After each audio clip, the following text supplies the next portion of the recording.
Magandang araw, Malacanang Press Corps. Maiksing biyahe, tipid sa gas, menos gastos. Yan ang nais ng Pangulo.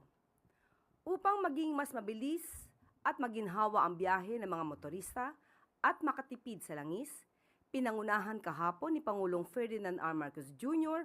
ang pagbubukas ng Cavitex to C5 Connector Road. Ayon kay Pangulong Marcos Jr., malaki ang matitipid ng mga motorista dahil aabot na lang sa 15 minuto ang biyahe mula Parañaque hanggang Taguig.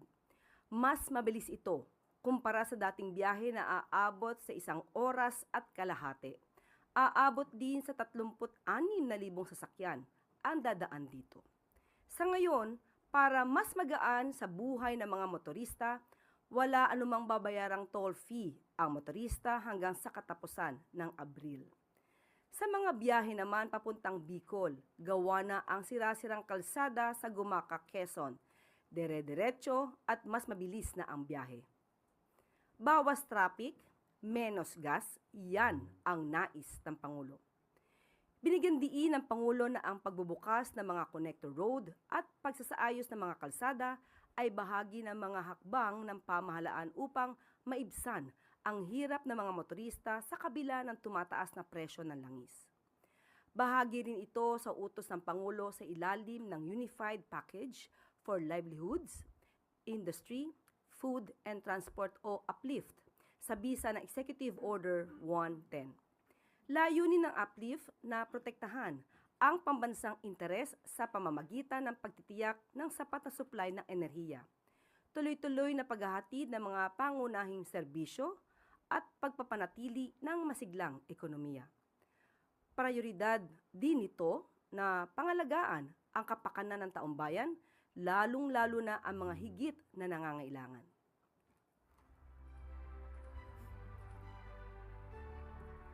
Nandito naman tayo at nagbubukas ulit tayo ng isang connector road. Ito ay nagbubuo ng koneksyon mula sa Cavitex hanggang sa C5. Mga 36,000 na vehicles ang dadaan dito. Kaya malaking bagay ito kasi madidecongest, mababawasan ang traffic doon sa mga maliliit na kalsada dahil dito na lang dadaan. At yung biyahe na dati ay 1 oras kalahati, magiging 15 minutes na lang. Napakalaking bagay yan dahil sa malaking savings sa oras ng mga commuter, unang-una. Pangalawa ay napakalaking savings ito sa gasolina, sa crudo, sa fuel. At bukod pa ron, nais kong i-announce na ito toll-free ito buong Abril. Patuloy natin gagawin ito dahil nais natin talagang maging mas mabilis, mas maginhawa at mas ligtas ang pagbiyahe ng ating mga kababayan.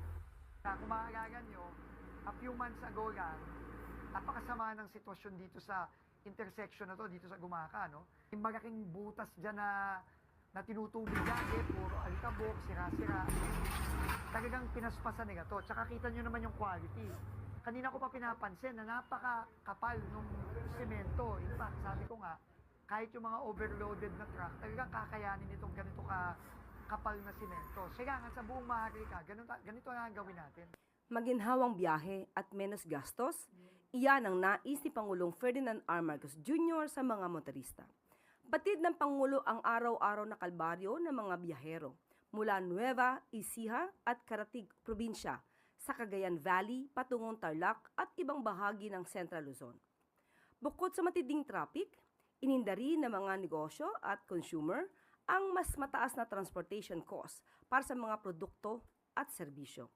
Dahil dito, ipinag-utos ni Pangulong Marcos Jr. na buksan ang mga kritikal na connector roads para mas maging maginhawa ang biyahe at mabawasan ang gastos. Makakatipid na tayo sa langis, mas mabilis pang makakarating ang mga produkto at serbisyo, lalo na sa mga nangangailangan dito. Kaya ngayong araw ay tumungo si Pangulong Marcos Jr. sa Nueva Ecija upang personal na inspeksyonin ang Central Luzon Link Expressway Contract Package 4. Malaking improvement ang hatid ng nasabing 4-lane expressway na nagkokonekta sa Aliaga, Nueva Ecija at daang Maharlika Highway sa Cabanatuan City. Kung noon ay mahigit 1 oras ang biyahe mula Tarlac hanggang Nueva Ecija, ngayon ay inaasang magiging 20 minutes na lang ito. Base sa estima, 11,500 motorista ang makikinabang sa infrastructure project kada araw. Ayon din sa Pangulo, wala pang sisingilin na toll fee. Muli, wala pa pong babayaran na toll fee para sa mas malayang makadaan ang mga motorista. Ito'y para makatulong sa mga nagbabalik bumiyahe, lalo ngayong parating na ang Holy Week. Matapos ang inspeksyon ng Pangulo ay binuksan sa publiko ang kalsada ngayong araw. Ang inisyatibong ito ay isa lang sa mga hakbang ng uplift upang pagaanin ang pasanin ng ating mga kababayan. May guluman sa gitnang silangan, patuloy naman ang pamahalaan sa pagkilos upang panatiling abot kaya ang mga bilihin, bawasan ang gastos sa transportasyon at tiyaking laging sapat ang enerhiya at mga pangangailangan ng taumbayan. Buo ang paniniwala ni Pangulo Marcos Jr. na basta tuloy-tuloy ang trabaho, sama-sama nating mapapaganda ang buhay ng bawat Pilipino. Malapit na tayo sa Kabanatuan. Andito naman tayo sa Nueva Ecija ngayon para buksan itong 4 na kilometro na section na nagbubuo ng east-west na daan mula Tarlac hanggang dito sa Kabanatuan. At ito ay kasama ulit doon sa ating instruction na buksan lahat ng maaring buksan na ng mga connector road para maging mas mabilis ang daloy ng traffic.